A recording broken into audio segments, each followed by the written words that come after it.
Hey friend, welcome to the Halfway to Dead podcast. I'm your host, Jen Lovell. Listen, you and I have reached that age where we are done with the bullshit. We know that midlife is our chance to flip the script and experience life on our own terms. It's time to reconnect with our higher selves and reclaim our inner peace. Are you ready with an open heart and an open mind? Awesome, you're in the right place. Hop in and ride shotgun with me on this midlife spiritual journey. Welcome back, friends, to the Halfway to Dead podcast, where we're in this midlife spiritual journey together. We're going to explore spirituality here in season 2, personal growth. We're going to work on embracing life's transitions with a little bit more wisdom and authenticity. And so today what I want to talk about is I have a lot of listeners who are in all different phases of this spiritual journey, right? And you are probably out there wondering, where am I in this whole spiritual journey thing? Like logistically, what can I expect? Where am I at? Might be a little bit of confusion is what I'm hearing out there. So I want to go over it today. I want to go over the phases of a spiritual awakening, and partially because the last 2 episodes here, the first 2 of season 2, were about taking care of our bodies, right? Holistic health, functional health, all kinds of different things. Very important. We got to get these aging bodies ready for what we're about to embark on here.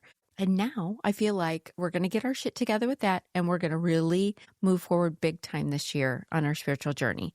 Before we even dive in today, I want to just acknowledge something that's coming soon, the Lunar New Year. The Lunar New Year is a powerful and symbolic event rooted in themes of renewal, reflection, and fresh beginnings. So this year it falls on February 17th. It's different every year. And this year it's bringing in the year of the fire horse. The fire horse year is considered rare, and it symbolizes passion and bold action. All right? It embodies energy, courage, freedom, and unpredictability. What I'm saying is this year, we're going to make it happen, guys, right? Load up that vision board, friends. We got it this year. Last year, year of the snake, we were shedding our skin, figuring some shit out. This year, we're year 1, and we're the year of the fire horse. We are going to make shit happen this year. As we align we're going to make this happen. As we align ourselves with new cycles and higher intentions, the lunar year reminds us that transformation is a constant process of shedding, expansion, and renewal at every stage of life. I think it's so fitting, especially for midlife women, to reflect on this spiritual truth. And here's what it is. No matter how complex or confusing life feels, each chapter can bring us closer to purpose, alignment, and growth. Which brings us to today's topic. Let's explore the phases of spiritual awakening, not just as a universal experience, but as one uniquely felt by women navigating midlife. If you're feeling like your spirit is being tugged towards something deeper, if you've been questioning your identity or yearning to reconnect with your authentic self, this conversation is going to be for you. The journey of the spiritual awakening, much like the energy of our Lunar New Year, is one of gradual unfolding, reflection, release, and becoming. What are we becoming? We're becoming the best version of ourselves, right? We're connecting with our highest self and becoming our best version. We're going to talk about the signs that you're entering into the spiritual awakening, the phases you might be moving through yourself, actionable practices to help you navigate each step with a little bit of grace and feeling some empowerment, and I share some personal stories from my journey too. Listen, whether you're just beginning to feel this inner pull towards something greater or you're fully on board the woo-woo train, like Jen here, I hope this episode helps you get some clarity, encouragement, and some tools that'll help you embrace this awakening as the gift that it truly is. So the first thing I want to talk about is the why.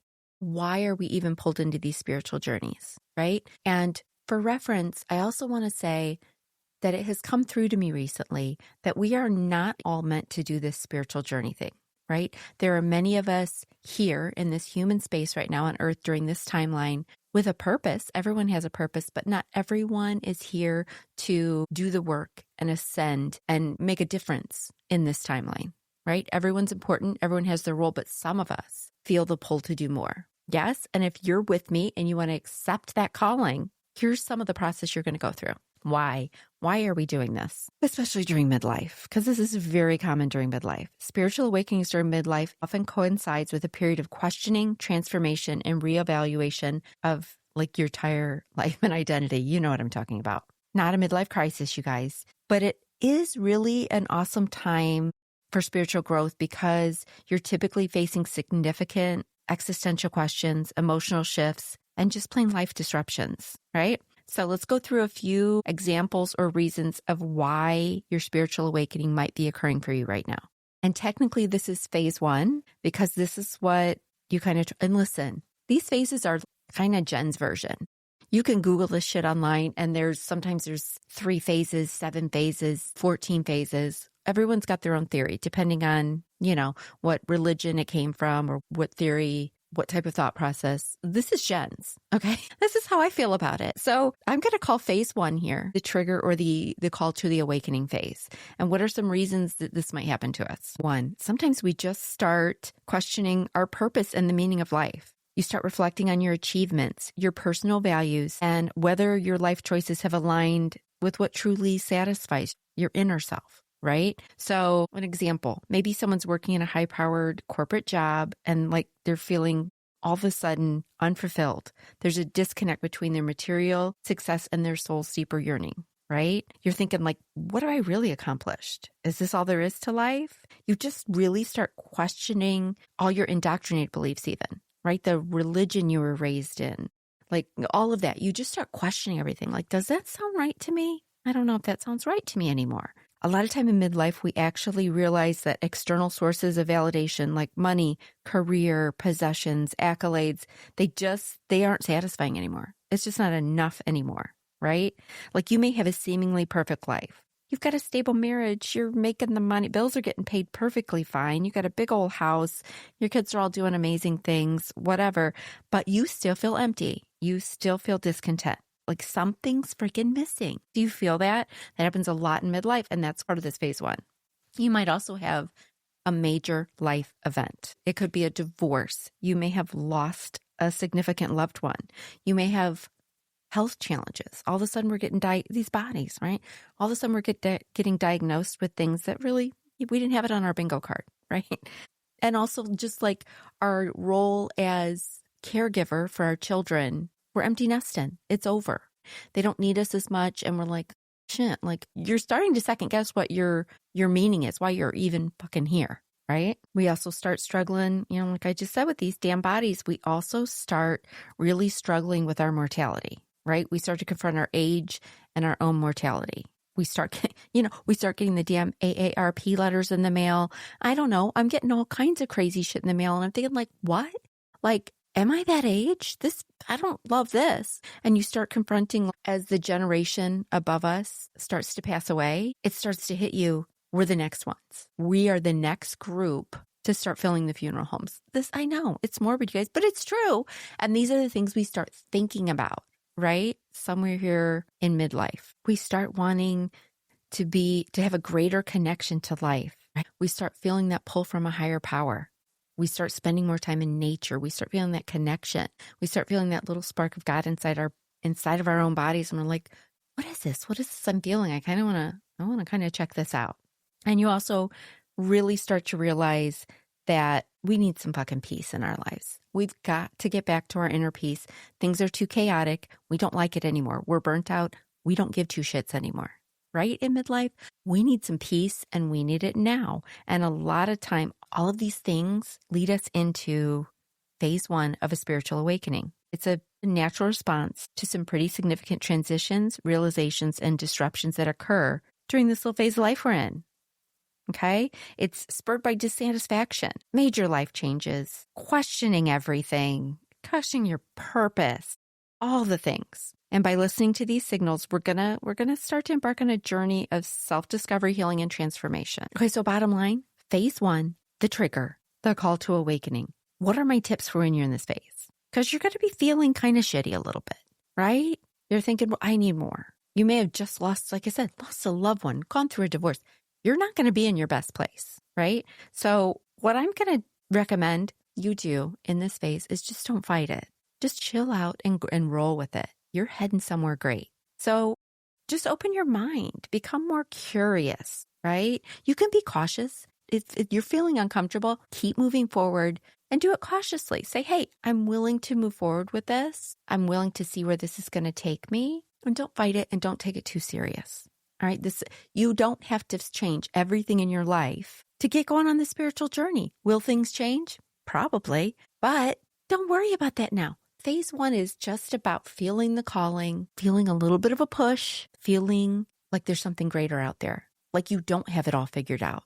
but you'd like to. And so you want to start exploring some things. You want to open your heart, open your mind, like we say, and just have a little fun with it, right? If you're in a shitty place right now and you're starting into this journey, just keep one foot in front of the other in this journey. Just keep moving forward, keep an open mind. And so I'm just going to briefly share what sent me into this midlife spiritual journey. All right. So I'm just going to be open and vulnerable with you guys. I'm going to tell you what went down that sent me into this phase one. So I was already questioning a lot of things, whether it was religion or anything else. So for me, I feel like phase one may have lasted a long time, maybe years, because here's what was going on in my life. I had some health problems to the point where I had a lot going on. I was being misdiagnosed. I had so many things going on to the point where I even had a terrible tremor in my right hand. So for many, not just that, but for many reasons, I ended up losing 2 businesses that I owned. Okay. I owned a retail store and I owned a professional photography business that was booming. I was doing very well. I ended up out of nowhere. These health problems all hit me. I lost them both. Okay. So I was automatically spun into what is my worth? Who am I? Why am I here? This is bullshit. You know what I mean? I got immediately sent into that. All right. Then I had all that going on. Health problems, lost my jobs. Then fast forward a little bit. I'm trying to figure out the meaning of life, why I'm here, why this has all happened to me. I've been very honest with you guys that I suffered from childhood sexual abuse. And so what happened was I thought I had healed those wounds over the last 30 years. I won't go into all the details, but that wound got reopened and I decided to go no contact with my mom. Okay. So that's kind of where I was in it. I got to a point where I was like, I have to heal all these things now. My body's getting sick. I don't feel spiritually fulfilled. I don't feel fulfilled at all, honestly. I have to figure out who I am, why the fuck I'm here, and I got to heal all this baggage. I got to go back. I got to heal the baggage. And so all of those things pushed me into this midlife spiritual journey and phase one. Okay, so that's what happened to me. Everyone's got their own story. You've got your own story right now. You know it. You know what's pushing you there if you're in this phase right now. This is for you. You didn't come across this podcast for no reason. You're meant to listen to this whole thing. Okay. Phase 2 involves researching for deeper truths, exploring different spiritual practices, philosophies, and systems that resonate with your evolving worldview. So now you've got your mind opened a little bit, right? You're like, all right, I'm willing to dip my toe in this spiritual pool, right? So you start listening to the podcasts and you start ordering the books. Even if you haven't read them yet, they're sitting on the shelf. You'll get to them, right? You might book a little reading or two. If you're there yet, a lot of times you're not even ready for a freaking reading yet. You're still closeted, right? You aren't sharing with your family and friends anything about this, all right? Because you're still a little weirded out by it and you're still wondering if this is real deal or not. You're nervous. You're feeling like, am I going to go join a cult? You kind of start questioning your own sanity for a minute. I'm just being honest with you guys. This is what you do in phase 2. But you also have a lot of fun because you start exploring all the things, right? You might download a couple apps. I would recommend you download a couple apps if you're in this phase. I might try a little guided meditation here or there. Hey, I might go try that yoga class. I'm going to journal. You know what? The place down the street is having a sound bath. I might go check out what that even means. You're dipping your toe in. You're just starting to explore some fun things. You're listening. You're hearing all kinds of new phrases, right? You're like, Akashic record, what the hell is that? Human design.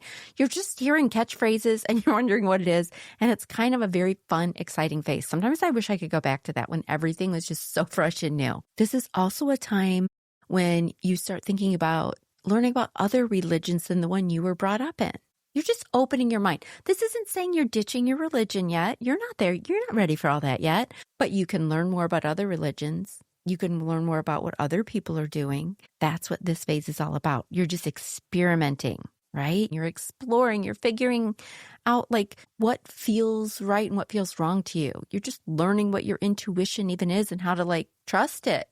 You're new. You're fresh. You're a little baby in this phase. And also, I just said, you're going to wonder if this is real deal, what the hell you're doing. You're going to be questioning everything.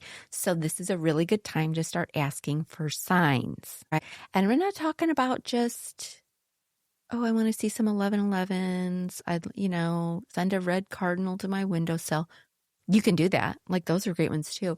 Here's what I did, because I was very cautious about this whole spiritual journey thing. Is this real? I felt the pull. I felt the calling. I was feeling that little glimmer of God in my heart, And so I started asking for big signs. I went big. That's what I do. I go big.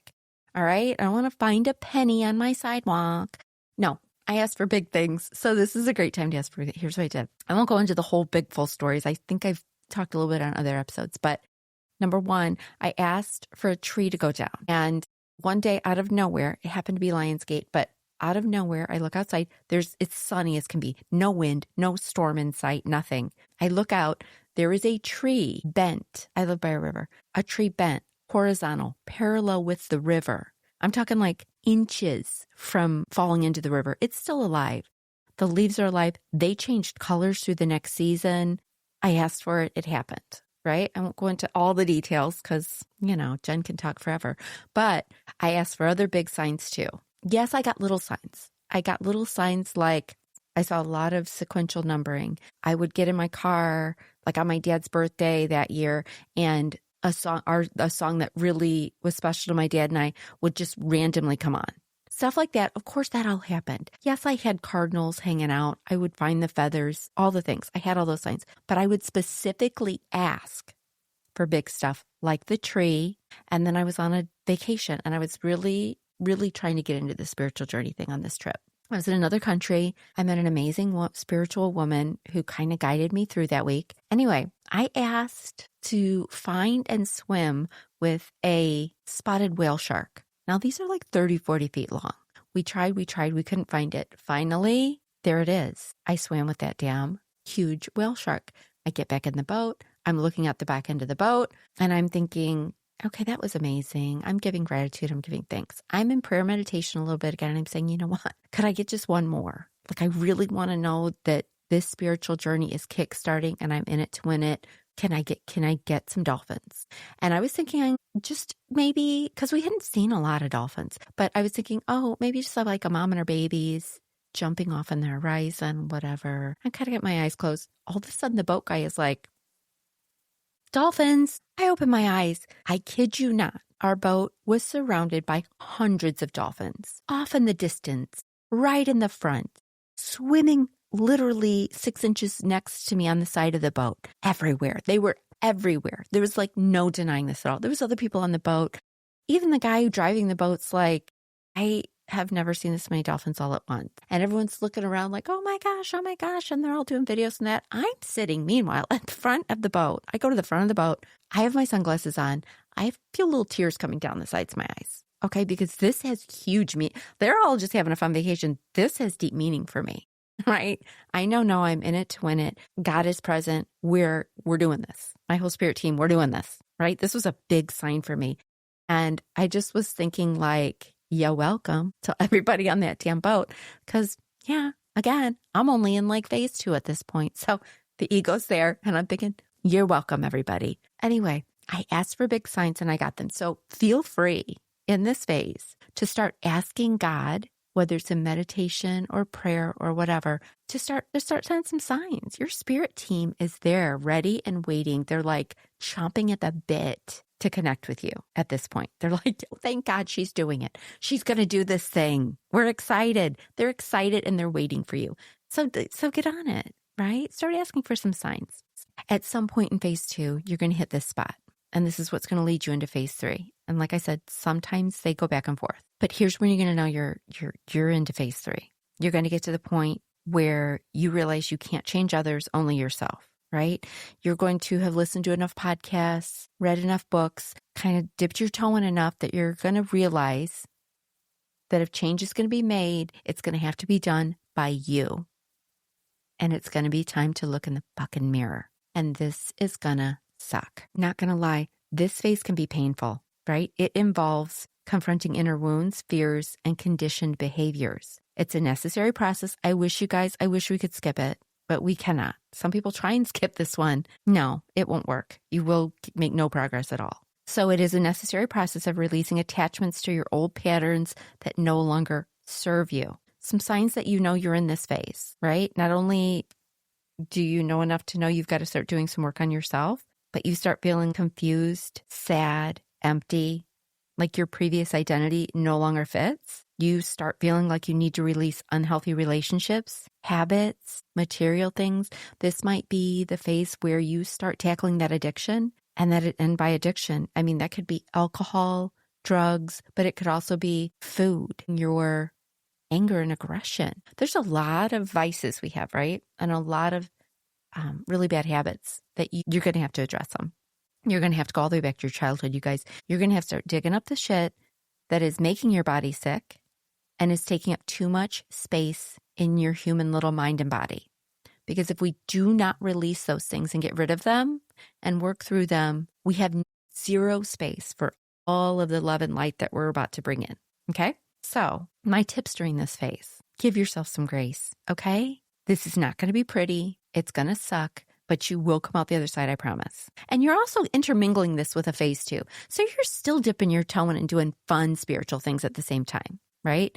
Here's another big tip. You're going to hit this phase, and if you haven't started a meditation practice yet, you absolutely must. This is my recommendation, because this is where the real work happens, all right?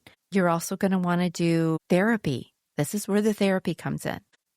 You need to find a trusted therapist and preferably, honestly, someone who is a little bit spiritual, or at least is open to your spirituality, open to the woo-woo. IFS therapy, internal family systems therapy, is a really good one for this. I find they pair really well. This is the phase you're going to start that religious deconstruction too. So if you were raised in any specific religion and you've really had that beat into you pretty hard, this is the part you're going to have to start unraveling it.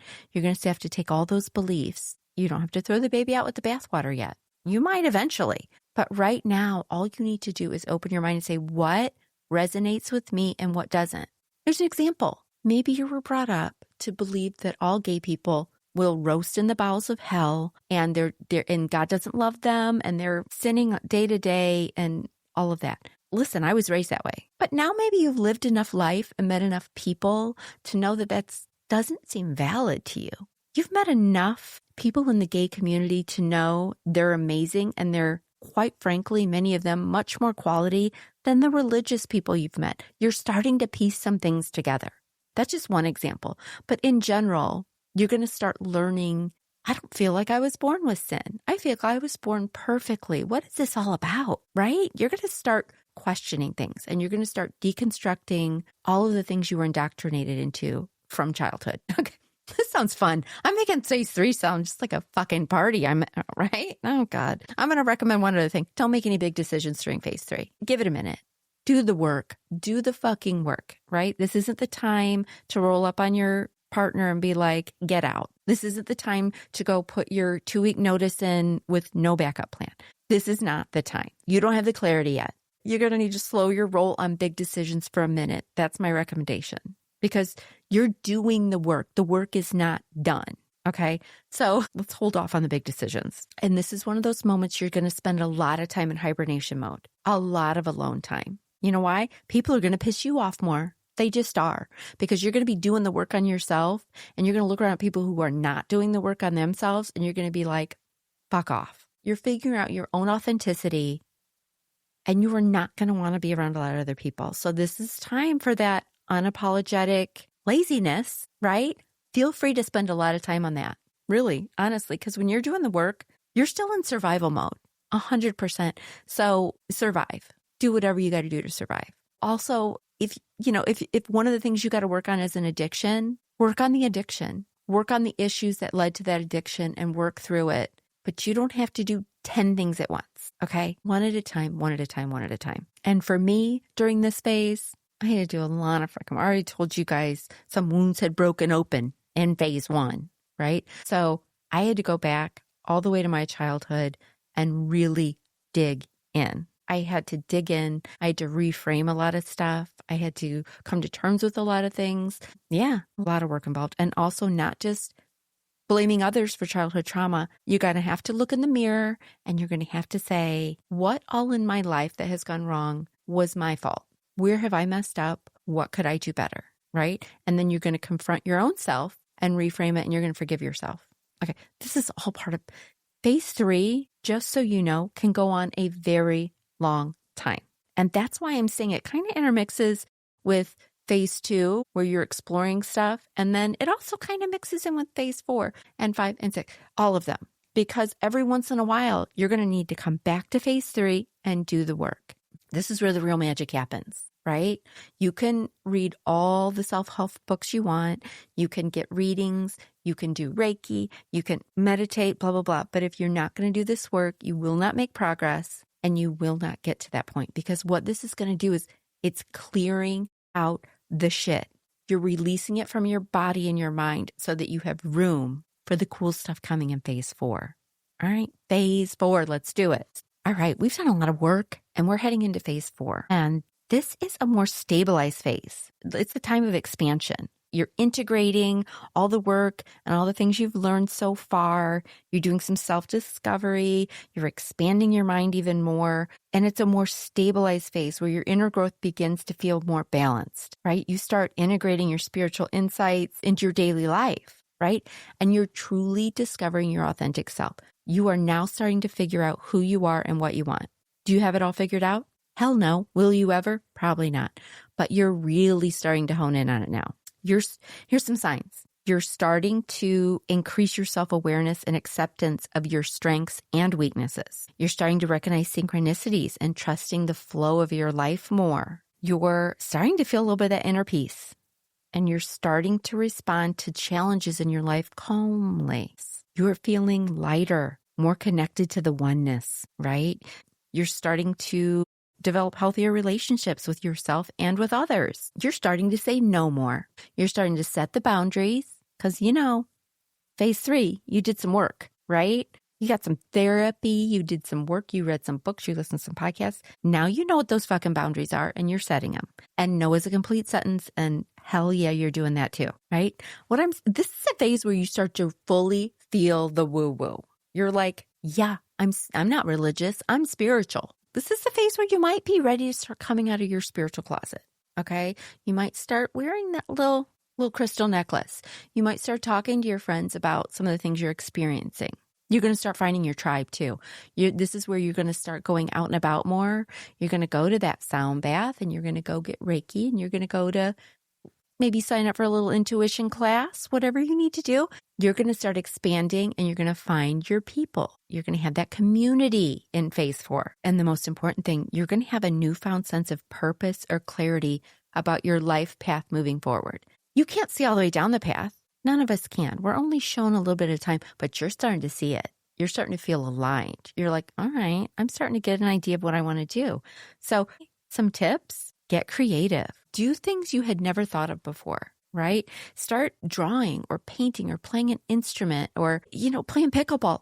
Find some new things. Just start letting the creative side of your brain flow more now. You got more room for this stuff. We ditched a few things when we did the work, right? Now we're going to move forward with some really cool creative ideas. This is definitely a time for you to start deepening your meditation practice, because now you're going to go in and instead of just doing work and being shown things, you're going to start connecting with your spirit team now, right? You're going to start meditating and really feeling like you're talking to your angels. You might meet a spirit guide or a spirit animal. Really cool stuff goes on. I remember in this phase when my meditation journey started to deepen, I met my spirit animal and it was the least thing I expected. It was a fucking spider. Now, I'm not afraid of spiders, but I also would have, if you said, hey, choose a spirit animal, it wouldn't have been a spider, okay? But it was. That's what came. And boy, did that spider help me out because he helped me finish up some work too. So you might meet that. You're going to be connecting on a very deep level. And I will tell you, the most exciting part of this phase for me was I felt a very, very deep connection to God, to my angels, to spirit. I could feel my ancestors on the other side more, and like even Jesus. And I was born and raised very religious Christian. And I can tell you, I had God, the Bible, Jesus, all the things shoved down my throat from the age of birth. Okay. And I can tell you that now, without a doubt, during this phase 4, I felt a connection to the higher power, whatever you call yours, to a higher power like I have never in my whole life, right? A connection that made me no longer fear death, a connection that made me feel connected to other people, animals, everybody in my community. I really started to feel what you hear people say, the oneness. I could feel that spark of God inside of me, and I started to be able to see that in others. That was my favorite part of phase 4. And if you start getting into that, where you're are connecting with different spirit guides, different things, this is the part where you can start really bringing in some of those tools we've talked about. You can bring in the pendulum, your little spirit rods. You can do some automatic writing. You can get some oracle cards and start pulling cards. This is where you start really having fun and playing with how you're connecting with your spirit team. All right. I've talked about my pendulum a lot. I love my pendulum, and I really started going hard on my pendulum right around this time too. I got a million fun pendulum stories, you guys, but I don't want to spend all day on those with you today. But trust me, you're going to love a pendulum if you get into it. Okay, and you're thinking phase 4, we're done. No, we're not. We're not done because you head into phase 5. I'm going to call this phase 5 next. And this is really about connection and unity, right? It's about really making that oneness conscientiousness of a daily part of your life. This phase involves transcending the ego and feeling profound connection to everything in existence. You experience universal love, compassion, interconnectedness, right? Kind of, you're heading from phase 4 to phase 5 when you're doing like what I said, you feel that oneness. You feel very, very, very connected. You start feeling deeply connected to nature, right? Like you're outside and you can it just feels different. The sun feels different on your face. You start really noticing the little animals in the trees. I don't know, you become obsessed with nature a little bit and getting out there and grounding. You start seeing past dualities like good and bad, right and wrong. You start just embracing existence. It becomes much easier to give grace to others because you start to see things for what they are. Not everyone is meant to do this work and ascend, right? Some people are here just to fuck around and find out. And that's okay.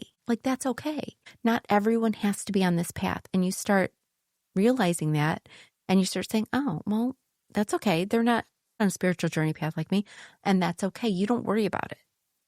Now, that doesn't mean they get to walk with you on your path the whole time, because this is also the phase where you really make some decisions, and you say, hanging out with that person just doesn't feel right anymore. Attending that church, I can't do that anymore. Your friend group, people in your family, you start really creating the life you were meant to live. And that's something different for each of us. But you really start remolding your life, right? To fit with this new oneness you're feeling. You're starting to trust your intuition daily without even thinking about it, right?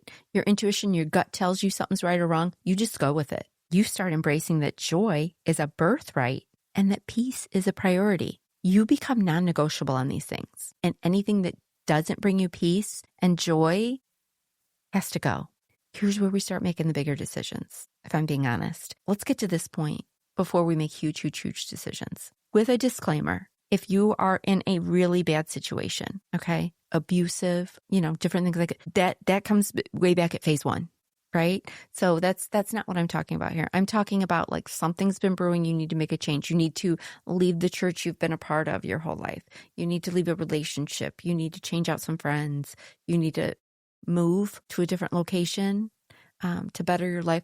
You're going to change your job now. You've done some prep work. You've done the work. You're ready to maybe change that job now. So this is all the exciting stuff from phase 5 here, right? We're moving forward. This is where this fire horse is really going to come in really well. We're going to jump on the back of that fire horse and we're going to get shit done in phase 5. Meaning, here's what you're going to do. You're going to start your thing. Now it's time to start your thing. You've been thinking about starting your own podcast, writing a book, starting a new job, whatever you've been thinking about. Maybe you want to start selling your craft online on Etsy now, whatever. You're going to get it done now. You're a phase 5er and you are fully prepared to embrace it and go for it. Okay. We're doing it. You also may start this. Now, this might happen in an earlier phase, but you really start feeling the pull and the oneness leading you to want to serve others. You're going to feel a strong pull to give back. Right? You're going to realize that part of our existence here is to better the lives of people around us too. You're going to feel a big pull to volunteer, to go help others, and not just in a big way, in small ways every day. You're just going to be fucking friendlier and more helpful, honestly. And you're going to feel that need to serve, to be more godlike. You're out of survival mode now.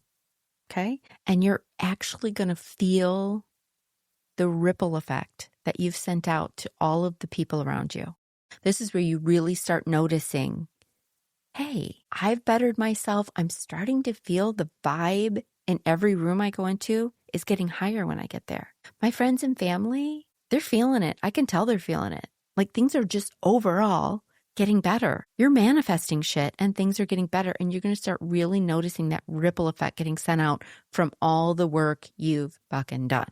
You're welcome, everybody, right? And for me, what happened during this phase for me, and to be clear, I feel like I bounce between all these phases. I don't really know for sure where I land, but I feel like I'm pretty secure in phase 5 here.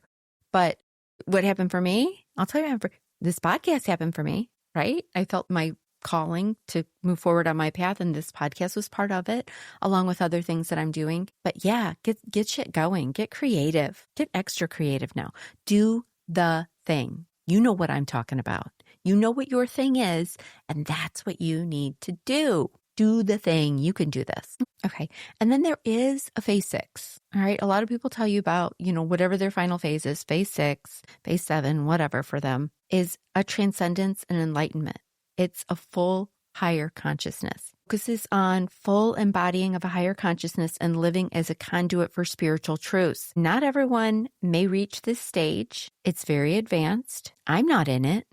Okay. And I don't know if I know anyone who truly is. I don't know if it truly exists because in my mind, I feel like a lot of us will die before we get, God, I'd be really morbid today, guys. I feel like a lot of us will cross over. We will die before we feel this full enlightenment.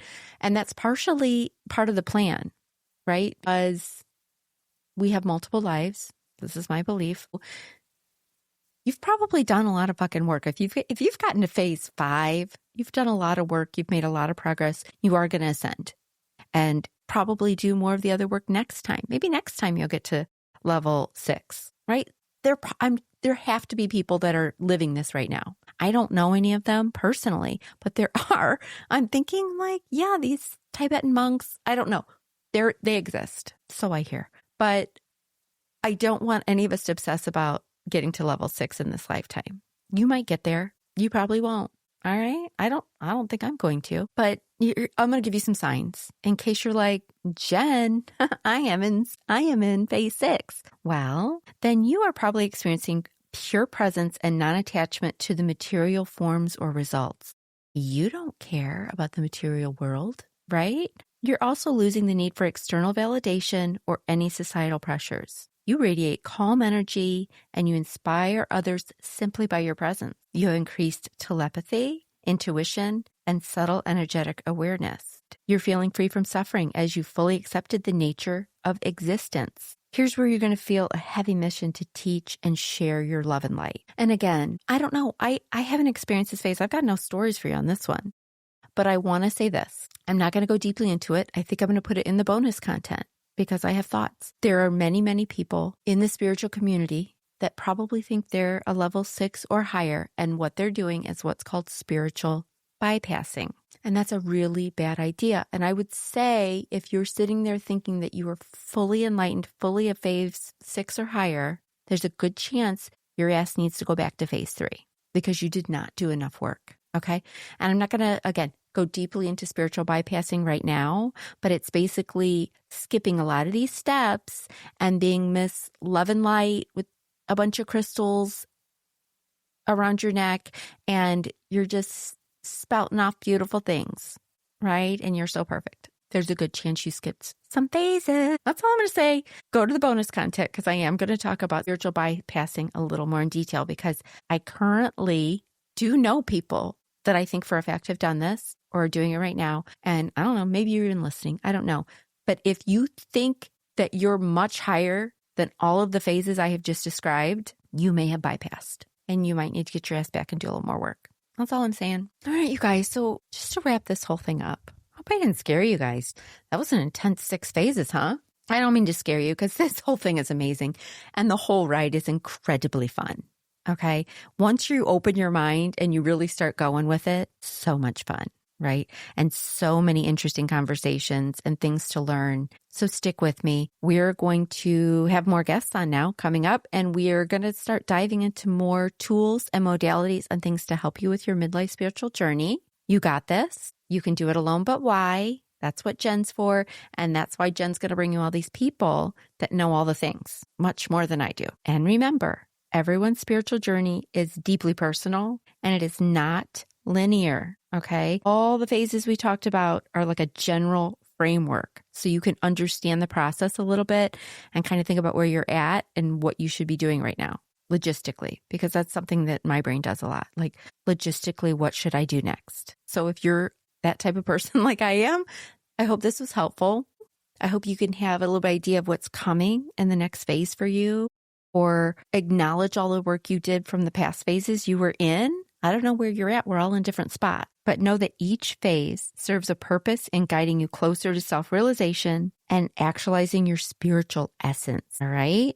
Take time to honor your journey and allow it to unfold naturally and live authentically. Whatever that means for you, you might not know what that means, but as you work yourself through this midlife spiritual journey, you are going to figure it all out and you are going to finish this shit strong. I mean, fucking strong.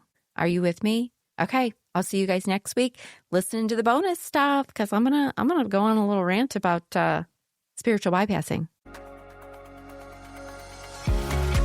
Listen, I know your time is valuable. And right now, I'm feeling super grateful and totally humbled that you chose to hang out with me today. If this podcast resonates with you, could you do me a solid and hit that subscribe or follow button? That's going to help you out because you're never going to miss an episode. And it helps me out because you're never going to miss an episode. And if you have like 30 seconds more, could you leave a 5-star rating and maybe leave a kick-ass review?